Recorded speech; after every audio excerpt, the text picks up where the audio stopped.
வணக்கம். நம்ம யூஸ் பண்ற இன்டர்நெட்ல கோடிக்கணக்கான வெப்சைட்ஸ் இருக்கு. அதுல சில வெப்சைட்ஸை நம்ம அன்றாடம் யூஸ் பண்ணிக்கிட்டு தான் இருக்கோம். அப்படி யூஸ் பண்ற வெப்சைட்ல எல்லாமே ஒரே மாதிரி இருக்கிறதுல ஒவ்வொன்றத்தையும் ஒவ்வொரு விதமா ஒவ்வொரு பயன்பாட்டுக்கு நம்ம யூஸ் பண்ணிக்கிட்டு தான் இருக்கோம். இந்த வீடியோல நம்ம டெய்லி யூஸ் பண்ற வெப்சைட்ல என்னென்ன டைப்ஸ்லாம் இருக்கு, அதை என்னென்ன பயன்பாட்டுக்கு நம்ம பயன்படுத்துறோம் அப்படிங்கிறத நம்ம டீட்டெயிலாக பார்க்க போறோம். முதல்ல நம்ம எல்லாருக்கும் ரொம்ப பரிச்சயமான ஒரு இ-காமர்ஸ் வெப்சைட் பத்தி பார்க்கலாம். சிம்பிளா சொல்லணும்னா இது ஆன்லைன் கடை அப்படின்னு நம்ம சொல்லலாம். இதுல நமக்கு தேவையான பொருட்கள் எல்லாமே ஆன்லைன்லயே வாங்கலாம். இப்போ உதாரணத்துக்கு ஒரு ஃபோன் வாங்குறோம், இல்ல வீட்டுக்கு தேவையான மளிகை பொருட்கள் எதுவா இருந்தாலும் ஆன்லைன்ல ஆர்டர் பண்ணலாம்.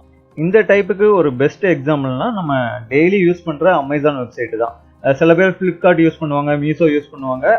இது எல்லாமே இ-காமர்ஸ் கேட்டகரியை சேர்ந்தது தான். இதுல உங்களுக்கு ஆயிரக்கணக்கான பிராண்ட்ஸ் இருக்கும்.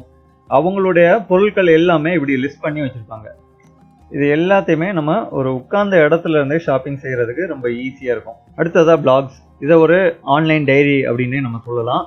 ஒரு குறிப்பிட்ட விஷயத்துல இன்ட்ரெஸ்டா இருக்கிறவங்க தங்களுடைய கருத்துக்கள் இல்ல தெரிஞ்ச தகவல்கள், தங்களுடைய அனுபவங்களை ஒரு பிளாகா எழுதி வைப்பாங்க. இந்த பிளாக்ல நிறைய நிச்சஸ் இருக்கு. நீங்க சமையல் சம்பந்தமா எழுதலாம், இல்ல டெக்னாலஜி சம்பந்தமா எழுதலாம், இல்ல நீங்க பண்ண டிராவல் ரிலேட்டடா எழுதலாம். ஒரு சினிமா பார்த்துட்டு வந்து அந்த சினிமாக்கான ரிவ்யூவையும் ஒரு பிளாக்ல எழுதலாம். இப்படி நிறைய நிச்சஸ் இருக்கு. இந்த பிளாக் சைட்டுக்கு ஒரு உதாரணம் அப்படின்னு பாத்தீங்கன்னா இந்த பிளாக், இதை சொல்லலாம். இது வந்து தமிழ் டெக் அபிஷியலோட பிளாக். ஸோ இந்த பேரை ஏற்கனவே கேள்விப்பட்டிருப்பீங்க. யூடியூபர்ல தமிழ் ஃபேமஸ் யூடியூபர் தமிழ் டெக்கோட பிளாக் தான் இது. இதுல டெக்னாலஜி ரிலேட்டடா நிறைய பிளாக்ஸ் எழுதி போட்டிருக்காங்க. இப்போ ஒரு மொபைல் ஃபோன் புதுசா வந்ததுன்னா அது பத்தியும் பிளாக் எழுதி போட்டிருக்காங்க. எதுவும் கேட்ஜெட்ஸ் ரிலீஸ் ஆனா அதை பத்தியும் எழுதி போட்டிருக்காங்க. இப்படி டெக் ரிலேட்டடா எல்லா பிளாக்ஸும் இருக்கு இங்க. அடுத்தது நியூஸ் வெப்சைட். நம்மள நிறைய பேருக்கு காலைல எந்திரிச்சோடனே நியூஸ் பேப்பர் வாசிக்கணும் அப்படிங்கிற ஒரு பழக்கம் இருக்கும். அதுல இப்போ முக்கால்வாசி பேர் ஆன்லைன்ல தான் படிச்சுக்கிட்டு இருக்காங்க. நியூஸ் பேப்பரை படிக்கிறவங்களோட எண்ணிக்கை ரொம்ப கம்மியா தான் இருக்கு. இப்படி ஆன்லைன்ல நியூஸ் படிக்கிறதுக்கு ஹெல்ப் பண்ற ஒரு வெப்சைட் தான் இந்த நியூஸ் வெப்சைட். நம்மளை சுத்தி என்ன ஒரு விஷயம் நடந்தாலும் அதை ரொம்ப உடனுக்குடன் தெரிஞ்சுக்கலாம். இதுக்கு ஒரு சிறந்த உதாரணம்னா தமிழ்ல விகடன்.com நம்ம எடுத்துக்கலாம். இது ஒரு செய்தி இணையதளம் தான். இன்னும் நிறைய இருக்கு. தினமணி, தி ஹிந்து, இது எல்லாமே நியூஸ் வெப்சைட் கீழே வரக்கூடியது தான். இதுல எல்லா டைப்ஸ் ஆஃப் கேட்டகரி நியூஸுமே போட்டிருக்காங்க பாருங்க. அரசியல், சினிமா, ஆன்மீகம், பயணம், விளையாட்டு அப்படின்னு எல்லா கேட்டகரி நியூஸுமே இதுல கொடுத்துருக்காங்க. அடுத்து இந்த டைப் ஆஃப் வெப்சைட் தெரியாம யாருமே இருக்க முடியாது. Social media websites.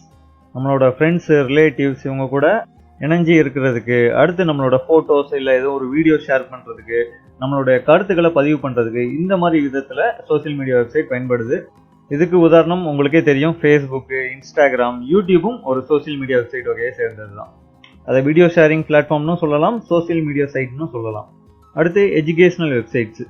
இது நம்ம ஒரு விஷயம் கற்றுக்கணும்னு நினைக்கிறோம், இல்லை ஒரு ஸ்டூடெண்ட்ஸுக்கு, காலேஜ் படிக்கிறவங்களுக்கு இந்த வெப்சைட் ரொம்ப பயனுள்ளதாக இருக்கும். இந்த கேட்டகரிக்கு ஒரு உதாரணம் அப்படின்னா அது byju's.com நம்ம எடுத்துக்கலாம். இந்தியாவில் ரொம்ப பிரபலமான ஒரு வெப்சைட்டு. இது வந்து ஒரு எஜுகேஷனல் வெப்சைட்டு தான். ஸோ இதில் ஸ்கூல் ஸ்டூடெண்ட்ஸுக்கு ஜேஇ, நீட்டுக்கு கோச்சிங் கொடுக்குறாங்க. அடுத்து ஐஏஎஸ்க்கு கோச்சிங் கொடுக்குறாங்க. இதே மாதிரி நிறைய வெப்சைட்ஸ் இருக்குது. இப்போ யூடமிலாம் பார்த்தீங்கன்னா ஸ்கில்லை டெவலப் பண்ண படிப்பாங்க. அதே மாதிரி கோர்சரா, இந்த மாதிரி நிறைய வெப்சைட்ஸ் இருக்குது. அடுத்து போர்ட்ஃபோலியோ வெப்சைட்ஸ். இது கொஞ்சம் வித்தியாசமானது தான். இப்போ எக்ஸாம்பிளுக்கு ஃபோட்டோகிராஃபர் இருக்காங்கன்னு வச்சுக்கோங்க, இல்லை டிசைனர்கள், இல்லை ஏதாவது ஒரு ரைட்டர்ஸு, இந்த மாதிரி கிரியேட்டிவான ஒரு ஃபீல்டில் இருக்கிறவங்க தங்களுடைய திறமைகள், இதுக்கு முன்னாடி நம்ம என்னென்ன ப்ராஜெக்ட்லாம் பண்ணியிருக்கோம் அப்படின்னு அவங்க செஞ்ச வேலைகளை இந்த ஒரு கண்காட்சி மாதிரி ஒரு இணையதளத்தில் காட்சிப்படுத்துறது இருக்கா, இதுக்கு பேர் தான் போர்ட்ஃபோலியோ வெப்சைட் அப்படின்னு சொல்லுவாங்க. இந்த போர்ட்ஃபோலியோ வெப்சைட்டில் ரொம்ப ஃபேமஸான ஒரு சைட்னா அது brands.net. இந்த வெப்சைட்டில் நீங்களே ஒரு ஃபோட்டோகிராஃபராக இருந்தாலும் ஒரு போர்ட்ஃபோலியோ கிரியேட் பண்ணி நீங்கள் என்னென்ன ஃபோட்டோலாம் எடுத்தீங்களோ அதை லிஸ்ட் பண்ணலாம். இப்போ எக்ஸாம்பிளுக்கு இந்த இதை நான் கிளிக் பண்ணுறேன். ஹென்ட் லெஜின் அப்படின்னு ஒருத்தங்க இருக்காங்க, நெதர்லாண்டில் உள்ளவங்க. இப்போ இந்த இவங்களோட இதை கிளிக் பண்ண போகிறோம். இவங்க ஒரு ஃபோட்டோகிராஃபர் போல். ஓகே, ஒரே ஃபோட்டோவாக லிஸ்ட் பண்ணி வச்சுருக்காங்க. எந்த மாதிரி ஃபோட்டோஸ்லாம் நான் எடுத்திருக்கேன்னு அவங்களுடைய திறமையை எங்கே காமிச்சிருக்காங்களா. ஸோ இதை பார்த்துட்டு அவங்களுக்கு யாராவது ஒரு ப்ராஜெக்ட் கொடுக்கலாம். அடுத்து business website and government website ரெண்டையும் நம்ம பார்த்துருவோம். பிஸ்னஸ் வெப்சைட்னா ஒரு பிஸ்னஸுக்குன்னு உள்ளது. இந்த வெப்சைட்டில் அவங்க என்ன சர்வீஸ் பண்ணுறாங்க, இல்லை ஏதோ ஒரு ப்ராடக்ட் பண்ணுறாங்கன்னா அந்த ப்ராடக்ட்டு, சர்வீஸ் எல்லாத்தையுமே லிஸ்ட் பண்ணி வச்சுருப்பாங்க. அவங்கள கம்பெனி பற்றிய முழு தகவல்களையுமே இந்த வெப்சைட்டில் போய்ட்டு நம்ம படித்து தெரிஞ்சுக்கலாம். எக்ஸாம்பிளுக்கு எடுத்துக்கிட்டிங்கன்னா இந்த வெப்சைட் டாட்டாவோட வெப்சைட்டு. இங்கே பார்த்தீங்கன்னா அவங்க என்னென்ன பண்ணுறாங்க எல்லாமே இதில் டீட்டெயிலாக கொடுத்துருக்காங்க. அந்த சர்வீசஸ்ஸு, அவங்க சேர்மன்லேருந்து எதுவும் மெசேஜ் வந்ததுன்னா அதை கொடுத்துருக்காங்க. அடுத்து எதுவும் வேலை வாய்ப்புகள் இருந்தால் அந்த கெரியர்ஸில் போயிட்டு நம்ம செக் பண்ணிக்கலாம். இப்படி அவங்களுடைய பிஸ்னஸ் பற்றின A to Z டீட்டெயில் இந்த வெப்சைட்டில் இருக்கும். அடுத்து கவர்மெண்ட் வெப்சைட். இது கவர்மெண்டால் நடத்தப்படக்கூடிய ஒரு வெப்சைட்டு தான். இதில் வந்து அவங்க அரசோட திட்டங்கள் என்ன, சேவைகள் என்ன, எல்லா அறிவிப்புகளுமே இங்கே வந்துடும். இப்போ எக்ஸாம்பிளுக்கு இது நம்ம தமிழ்நாடு கவர்மெண்ட்டோட வெப்சைட்டு.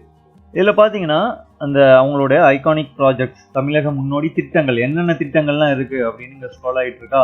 அதே மாதிரி என்னென்ன ஸ்கீம்ஸ்லாம் இருக்குங்கிறத இங்கே லிஸ்ட் பண்ணி வச்சுருக்காங்க. டாக்குமெண்ட்ஸு, கான்டாக்ட் பண்ணுறதுக்கான டைரக்டரி, இப்படி தமிழ்நாடு அரசு சார்ந்த எல்லா திட்டங்கள், ஸ்கீம்ஸு, நமக்கு ஏதாவது ஒரு டாக்குமெண்ட்ஸ் தேவைனாலும் எல்லாத்தையுமே நம்ம இதிலே பார்த்துக்கலாம். அடுத்து வெப் டெவலப்மெண்ட் ரிலேட்டடாக இன்னும் அப்டேட்ஸ் தெரிஞ்சுக்க நம்ம சேனலை ஃபாலோ பண்ணி வச்சுக்கோங்க.